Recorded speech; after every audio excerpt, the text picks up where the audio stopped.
আমাদেরকে আজ নব উদ্যমে সামনে অগ্রসর হতে হবে। আমাদেরকে জাগতে হবে, আমাদেরকে জাগাতে হবে। আমাদের কলেজ বিশ্ববিদ্যালয়ে জেনারেল শিক্ষার্থী, আমাদের যে সমস্ত বন্ধুরা আছে, তরুণরা আছে, তাদের মধ্যে যে পরিমাণ দিনী জাগরণ, আমি বিগত এক বছরে অন্তত 50টি কলেজ বিশ্ববিদ্যালয়ে বিভিন্ন পর্যায়ে প্রোগ্রাম করেছি। আমি লক্ষ্য করেছি তরুণদের চোখে দিনের প্রতি যে ক্ষুধা তৈরি হয়েছে, সে ক্ষুধা মেটাবার মতো সেরকম জ্ঞানে গুণে সমৃদ্ধ, সর্বগুণে গুণান্বিত এবং তাদের ক্ষুধা মেটাবার মতো উপযুক্ত মানুষের বড় বেশি অভাব চলছে। তামিলুল্লাহ কামিল মাদ্রাসার শিক্ষার্থীরা, শিক্ষকরা তারা ইতিমধ্যে প্রমাণ করেছেন বাংলাদেশে যে দিনী জাগরণ হয়েছে, বিশেষ করে আমাদের তরুণ প্রজন্মের মধ্যে যে দিনী জাগরণ আমরা জুলাই আন্দোলনে লক্ষ্য করেছি। ইতিপূর্বে যেটি আমরা বিভিন্ন সময় আঁচ করেছি, জুলাই আন্দোলন আমাদের চোখের সামনে স্পষ্ট করে দেখিয়ে দিয়েছে যে এই দেশে তরুণদের মধ্যে ব্যাপকভাবে দিনী জাগরণ ঘটেছে। এর পেছনে যে কয়েকটি শিক্ষা প্রতিষ্ঠানের ব্যাপক ভূমিকা আছে, আমি মনে করি তামিরুল মিল্লাত কামিল মাদ্রাসা তার অন্যতম। এই মাদ্রাসার কাছে বাংলাদেশে মানুষের প্রত্যাশা অনেক বেশি।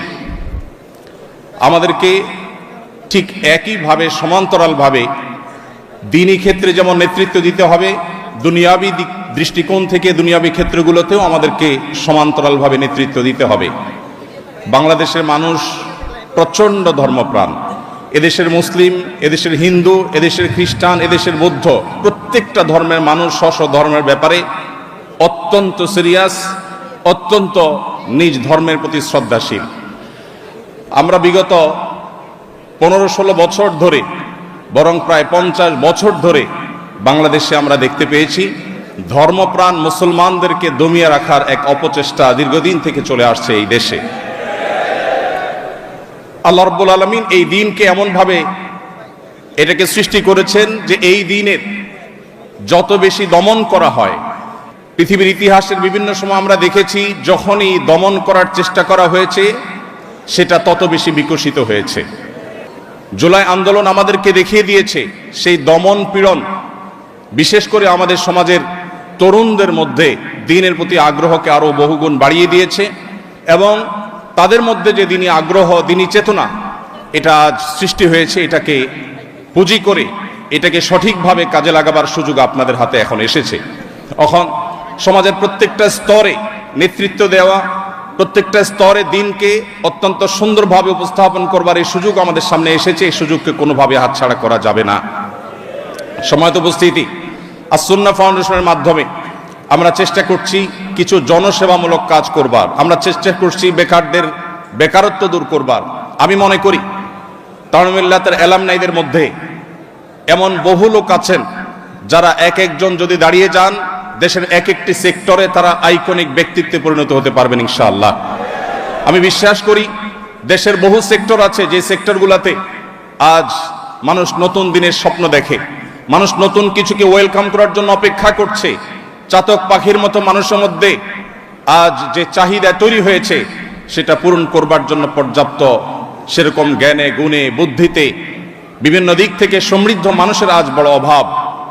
আজ তামিরুল মিল্লাতের এই এলামনাইদের মধ্য থেকে যোগ্য ব্যক্তিত্ব যারা আছেন, বিশ্বজুড়ে যারা ছড়িয়ে আছেন, তারা বাংলাদেশকে নিয়ে ভাববার সুযোগ এখন সবচেয়ে বেশি। আমি আশা করব সেই ভাবনার জগতে আপনারা অবশ্যই বিচরণ করবেন এবং বাংলাদেশকে আপনারা পথ দেখাবেন এবং আলিয়া মাদ্রাসার জগতে শত সহস্র মাদ্রাসাগুলো যে পিছিয়ে আছে, তামিরুল মিল্লাত আবারও যদি নেতৃত্ব দেয় এবং এই জাতীয় আরো যে প্রতিষ্ঠানগুলো আছে তারা যদি আবারও নেতৃত্ব দেয়, তাহলে আবারও আমাদের সে হারানো ঐতিহ্যকে পুনরুদ্ধার করা সম্ভব হবে ইনশাআল্লাহ। সময়ত উপস্থিতি, আমাদেরকে আজ নব উদ্যমে সামনে অগ্রসর হতে হবে। আমাদেরকে জাগতে হবে, আমাদেরকে জাগাতে হবে। আমাদের কলেজ বিশ্ববিদ্যালয়ে জেনারেল শিক্ষার্থী, আমাদের যে সমস্ত বন্ধুরা আছে, তরুণরা আছে, তাদের মধ্যে যে পরিমাণ দিনী জাগরণ, আমি বিগত এক বছরে অন্তত 50টি কলেজ বিশ্ববিদ্যালয়ে বিভিন্ন পর্যায়ে প্রোগ্রাম করেছি। আমি লক্ষ্য করেছি তরুণদের চোখে দ্বীনের প্রতি যে ক্ষুধা তৈরি হয়েছে, সে ক্ষুধা মেটাবার মতো সেরকম জ্ঞানে গুণে সমৃদ্ধ, সর্বগুণে গুণান্বিত এবং তাদের ক্ষুধা মেটাবার মতো উপযুক্ত মানুষের বড় বেশি অভাব চলছে। এই তাহতুর রিজাল বা মানুষের যোগ্য মানুষের যে অভাব চলছে, এই অভাব মোচনে আমি মনে করি আপনারা অগ্রণী ভূমিকা পালন করতে পারেন। আল্লাহ রাব্বুল আলামিনের কাছে কায়মনবাক্যে দোয়া করি, আল্লাহ তাআলা তাওরাম মিল্লাতকে এবং বাংলাদেশে অন্য সমস্ত দ্বীনি শিক্ষা প্রতিষ্ঠানগুলোকে শুধু বাংলাদেশ নয় গোটা বিশ্বের জন্য মডেল প্রতিষ্ঠান হিসেবে কবুল এবং মঞ্জুর করুন।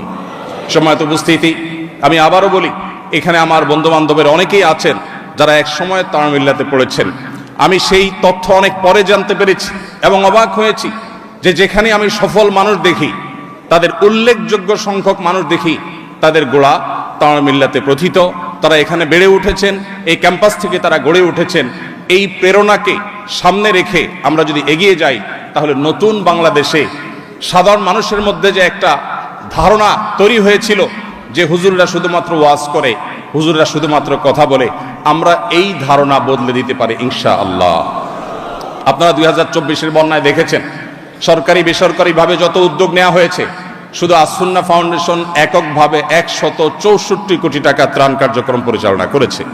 আপনারা দেখেছেন আমরা এক সময় অনুদান গ্রহণ করা বন্ধ করে দিয়েছি, এবং কোথায় 2024-এর বন্যা, এখন 2026 আসতে চলেছে, অথচ এখনো 2024-এর বন্যার কার্যক্রম 5-7টি জেলাতে আমাদের পুরো দমে চলছে।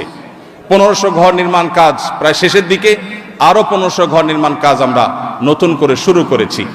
সেবা খাতে আসুন্নাহ ফাউন্ডেশন যেরকম একটি নতুন উদাহরণ তৈরি করতে পেরেছে, আমি বিশ্বাস করি এখানে যারা উপবিষ্ট আছেন অথবা যারা আজকে এখানে আসতে পারেননি, এরকম অনেকেই আছেন। আপনারা যদি দাঁড়িয়ে যান, তাহলে এই দেশে বিদেশি এজেন্ডার ধ্বজাধারীরা যারা বিভিন্নভাবে আমাদের তরুণদেরকে, আমাদেরকে কিশোরদেরকে, আমাদের আগামী প্রজন্মকে বিভিন্ন বিষয় তারা চাপিয়ে দিতে চায়, আরোপ করতে চায়, তাদের সে সমস্ত ষড়যন্ত্রকে মোকাবেলা করতে হলে আমাদেরকে সামাজিক হতে হবে, সামাজিক কর্মকাণ্ডে নেতৃত্ব দিতে হবে, সমাজের প্রত্যেকটা স্তরে আমাদেরকে এগিয়ে যেতে হবে, উদাহরণ স্থাপন করতে হবে, দৃষ্টান্ত তৈরি করতে হবে। এবং আমরা যে এই সমাজের একেবারে গোড়ার মানুষ, অন্যরা অনেকে হয়তো পালিয়ে কেউ ভারতে যাবে, কেউ আমেরিকায় যাবে, কেউ পশ্চিমে যাবে, কাউকে হয়তো সৌদি আরব ওয়েলকাম করবে, আমাদেরকে পৃথিবীর কোনো দেশ এমনকি সৌদি আরব ওয়েলকাম করবে না। অতএব এই মাটি আমাদের, এই মাটিতে আমাদেরকে থাকতে হবে, এই মাটিকে ঘিরেই আমাদের স্বপ্ন এটা বেড়ে উঠতে হবে, গড়ে তুলতে হবে। আমার বিশ্বাস সেটি করবার মতো দক্ষতা, সেটি করবার মতো যোগ্যতা, সেরকম স্বপ্ন আপনাদের চোখে মুখে আছে। প্রয়োজন শুধুমাত্র এগিয়ে যাওয়ার, প্রয়োজন শুধুমাত্র কাজ করবার। আমি দোয়া করি অন্তরের অন্তঃস্থল থেকে আল্লাহ রাব্বুল আলামিন এই তাওরাম মিল্লাত, এই প্রতিষ্ঠানকে বাংলাদেশে মানুষ নয়, শুধু বিশ্ব মুসলিমদের বিবেক জাগ্রত করবার কাজে আল্লাহ তাআলা এই প্রতিষ্ঠানকে কবুল এবং মঞ্জুর করুন, এবং এই প্রতিষ্ঠান থেকে বেড়ে উঠুক শত শত সৈয়দ কামাল উদ্দিন জাফরের মতো মানুষ, শত শত উস্তাদ জয়নুল আবেদিনের মতো মানুষ, শত শত অন্যান্য ওলামা ইকরামের মতো মানুষ। আজ বড় বেশি প্রয়োজন, বড় বেশি প্রয়োজন। চতুর্দিকে যে পরিমাণ চাহিদা, যে পরিমাণ ক্ষুধা, এটি মেটাবার মতো উপযুক্ত মানুষের আজ বড় অভাব। বাংলাদেশে মানুষ বরাবরের মতো যে পরিমাণ ধর্মপ্রাণ, সে পরিমাণ নেতৃত্ব, সে পরিমাণ যোগ্যতা সম্পন্ন ওলামা ইকরাম, দুঃখজনক হলেও সত্য, তারা সঠিকভাবে যথাযথভাবে যথেষ্ট পরিমাণে তারা পায়নি। এই অভাব পূরণ করবা এই সময়টি আমাদের এখন এসেছে, এবং এটা সময়ের সবচেয়ে বড় দাবি। আমি দোয়া করি আল্লাহ রাব্বুল আলামিন আমাদেরকে সেই তৌফিক দান করুন, এবং সেই সাথে ধন্যবাদ জ্ঞাপন করছি অন্তঃস্থল থেকে আজকের এই চমৎকার আয়োজনে আমাকে দাওয়াত করবার জন্য, আমার সিনিয়রদের সামনে আমাকে কিছু কথা বলবার সুযোগ করে দেওয়ার জন্য। আল্লাহ তাআলা আমাদের সবাইকে দ্বীনের কাণ্ডারি হিসাবে, দ্বীনের দায়ী হিসাবে, সমাজ সংস্কারক হিসাবে, সমাজ সেবক হিসাবে, সমাজের সত্যিকার অর্থে ইমাম বা নেতৃত্ব দানকারী হিসাবে বহুমুখী যোগ্যতা অর্জন